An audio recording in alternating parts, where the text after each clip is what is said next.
motivated you, Dr. Roberts, to become involved in this?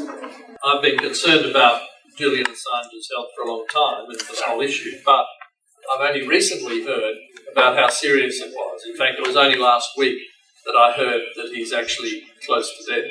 So that's what made me willing to come today and to investigate, get some more details about how serious the situation is, and also the incredible hypocrisy of the Australian government that they're campaigning on behalf of the Australian imprisoned in an Iranian jail, but they're not doing anything for the Australian imprisoned in a UK jail. So I think that really needs to be highlighted, because no doubt they'll continue to campaign for this woman in Iran because it fits in with the American anti-Iranian story that's going on at the moment, whereas they're unwilling to take on any criticism of the Americans who are actually the reasons Julian Assange is in jail, because they're trying to extradite him to America. So I think it's a matter of human rights. As a GP, I think all Australians, but everybody generally, is entitled to good, adequate health care, regardless of their political beliefs. And I thought it was important as a GP to speak up on this issue, that Julian Assange is being denied adequate health care, and that he really is facing the situation, as Miss Gilbert is in Iran, of potentially dying in jail. So both of these cases are equally important, but the Australian government is obviously only willing to act on one. And we need to put pressure on Scott Morrison to have the courage to actually take on the Americans on this issue and say Australia is not going to allow our citizens to be psychologically tortured in an English jail in a campaign to try to extradite him to America. And he should have adequate health care. Would anyone like to add something? Yes, the motivation, as has been said, is primarily because as medical practitioners we recognise the right of everybody to have the best available health care. And that right is not denied just because somebody is in detention. So there is this great concern, and I get great concern for Julian Assange's health. But I think there's also a much bigger question, and that is as to why the Australian government is failing to intervene in this situation. And it really raises a question about whether this is a really slippery slope. Now, we're not here to talk about why the Australian government has failed thus far to intervene, but it is an important question, and whether it is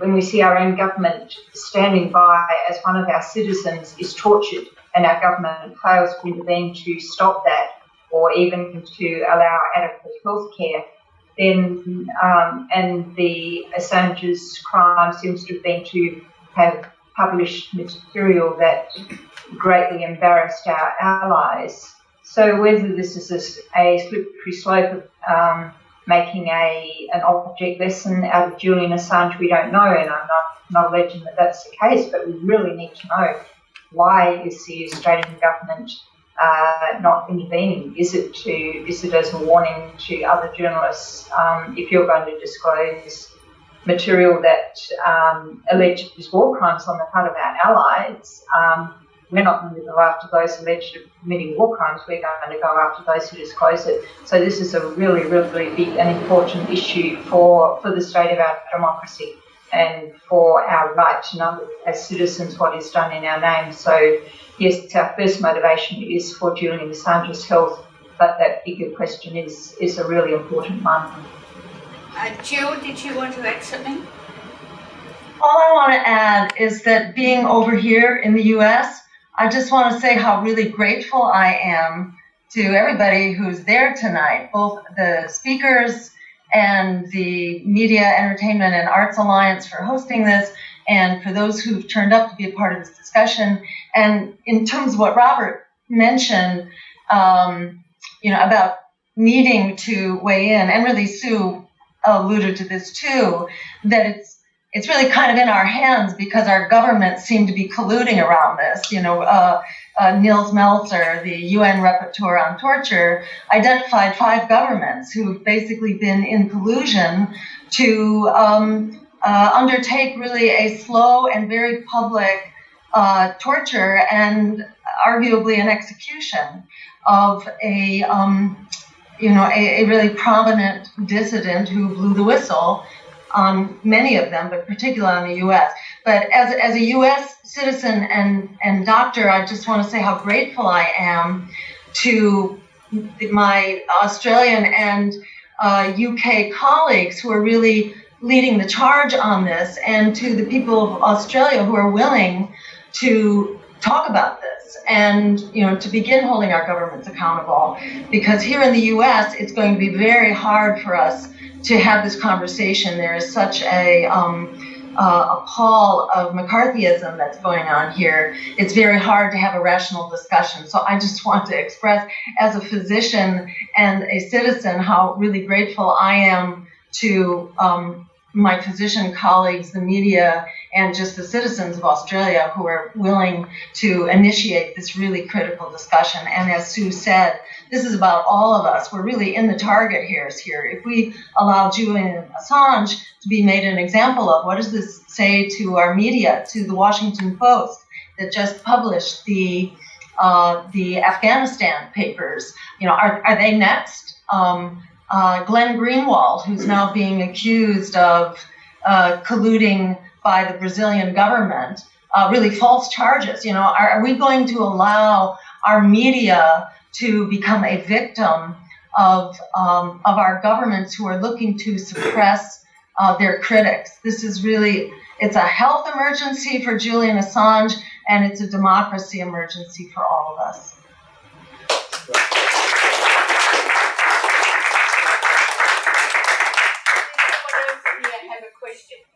Yeah, I've got a question. Yeah.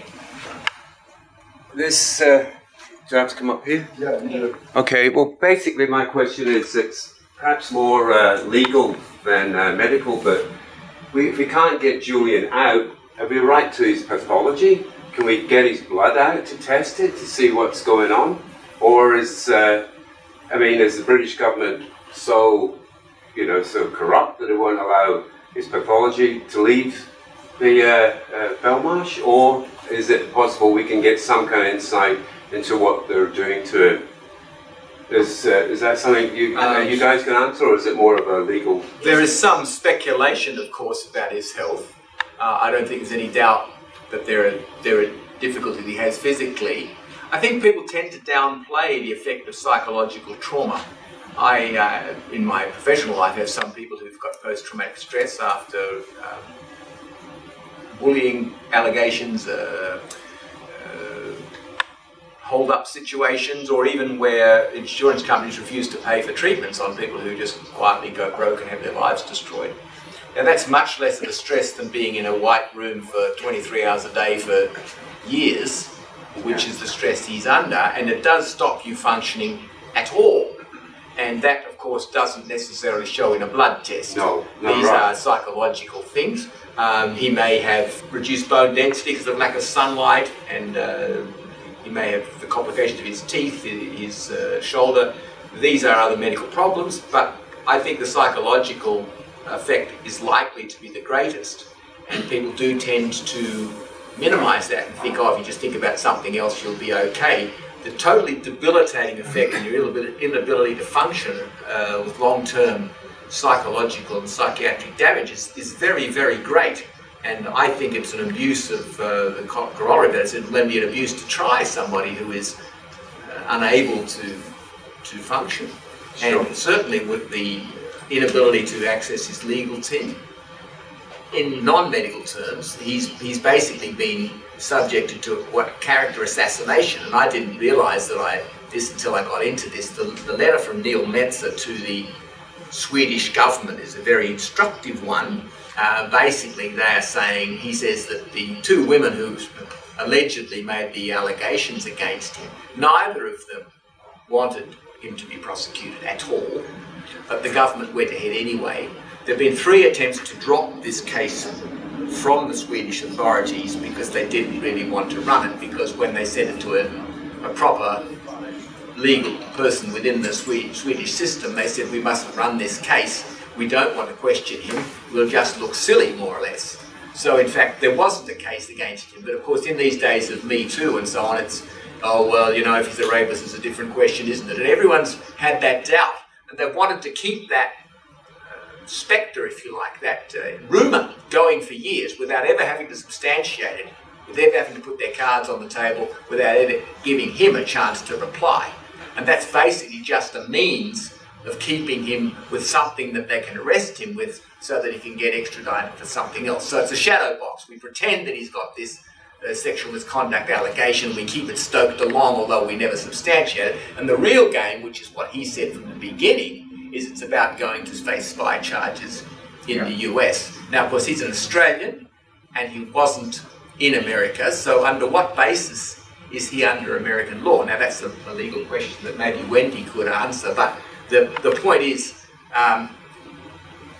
if somebody said, look, you're charged under Russian law for espionage, mate, you know, the Russians are after you, would the Australian government say, yeah, you're under Russian law, mate, you better go over to Russia and face it? No, but because it's American espionage law, you're out the door.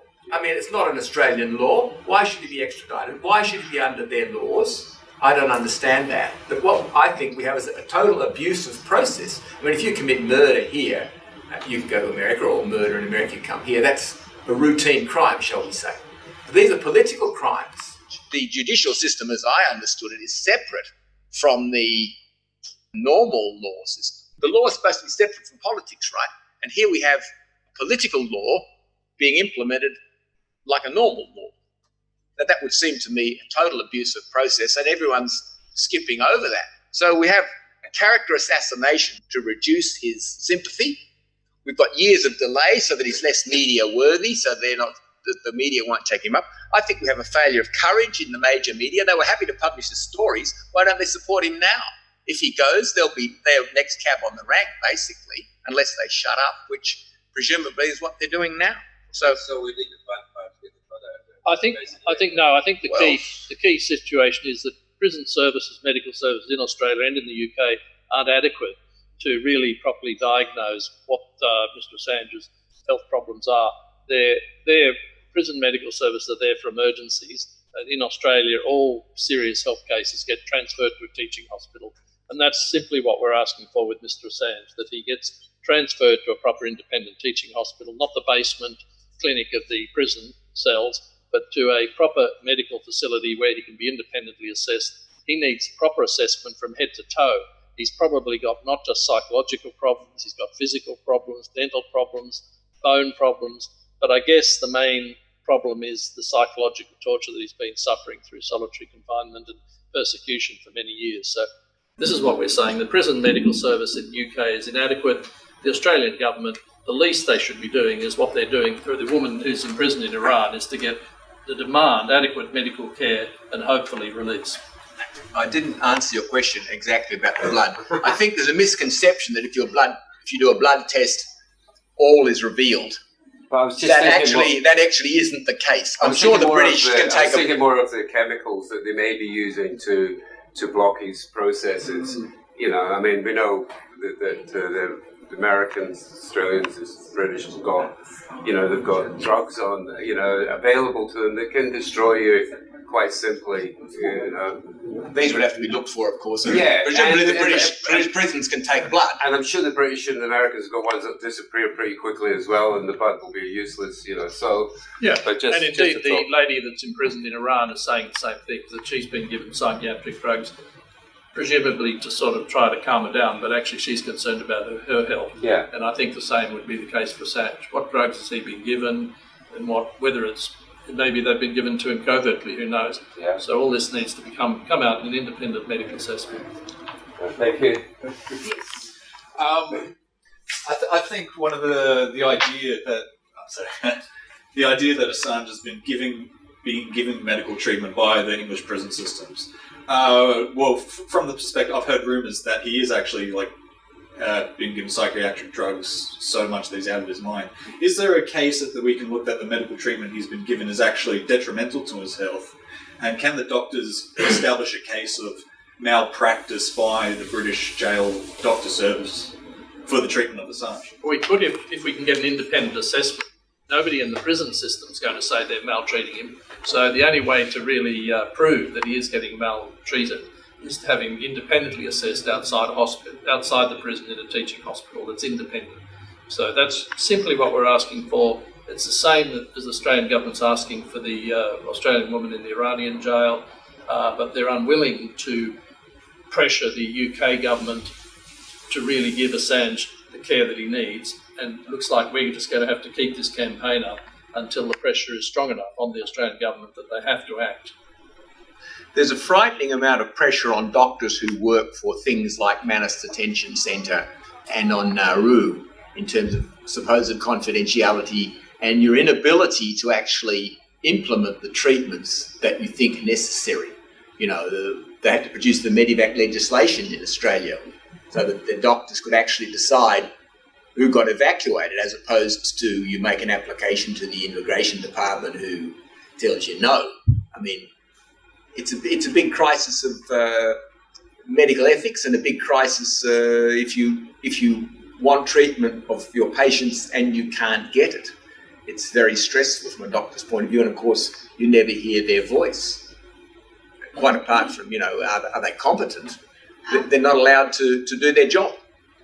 Would anybody, Jill, I think you want to say something? Is there I just wanted to jump in to add that the UN Rapporteur on torture, you know, makes the connection between Julian Assange's health and his legal, not prosecution, but persecution. And I think in the same way that Nils Melzer, the UN Rapporteur, calls for an end to the prosecutions. The process has been extremely corrupt, and it's been more of an execution than a prosecution. And Nils Melzer has called for it to end. And I think at least many of us that are working with Doctors for Assange are likewise supporting that ask, that we not just simply say, transfer him and study him, but set him free. We need his freedom in order to really assure our freedom, because he is being really set up and ensnared and entrapped in a ruse, a mockery of a legal process that has basically been ensnaring him for 7 years in order to extradite him. He's been in an extradition trap. And the whole, the whole contraption has to be brought to an end. And it's really, I think, it's got to be public demand. And I think physicians can play a really critical role here by sort of rebooting the conversation and pointing out that this is an absolute health emergency, that he is being tortured. And the solution to that is to completely, not only free him, give him medical care, bring him home to Australia, and stop this mockery of our democracy and protect free speech rights and the First Amendment for all of us. I'd like to ask a question. Some people could say Julian Assange is in a prison, there is a medical staff. They're individual practitioners of medicine. You've all you've got extensive practice as doctors making decisions about individual cases. But now you've also got a record and experience in taking a broader public role as doctors. I think it's interesting that each of you has that experience. What is it, do you think, in the role of doctor and how you see the role of a doctor that allows you, and you'd encourage other doctors to take this more public responsibility for healthcare? How do you see that connection between private practice, your individual decisions as doctors, and a broader political role? Well, I think if you're a doctor and you make a diagnosis, the assumption is that you can implement that. We don't really think it as our job to get things implemented. That's what we have a health system for. That's what Medicare is for. That's what private health insurance is for, so that when you make a diagnosis, it happens. Generally, a doctor's role doesn't have to be to fight their way through some bureaucracy to get the treatment that you've diagnosed to actually get implemented.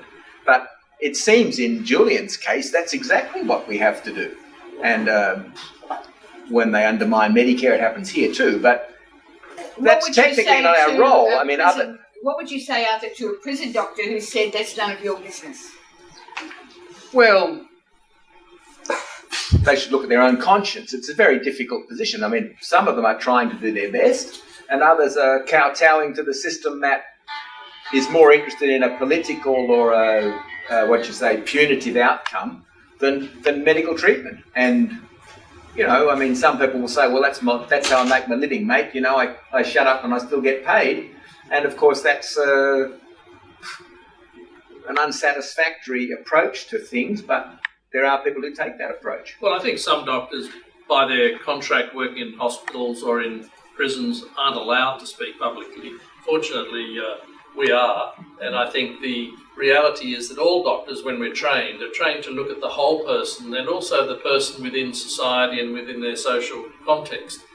And so when somebody presents with a problem like Julian Assange or other people, we know it's not just his problem, it's the problem that's been put on him by the social context in which he's been persecuted and actually psychologically tortured through being put in solitary confinement. So we take everything into account. We don't just look at why he's got osteoporosis. We look at why he's been forced to be locked inside without sunshine and things like that.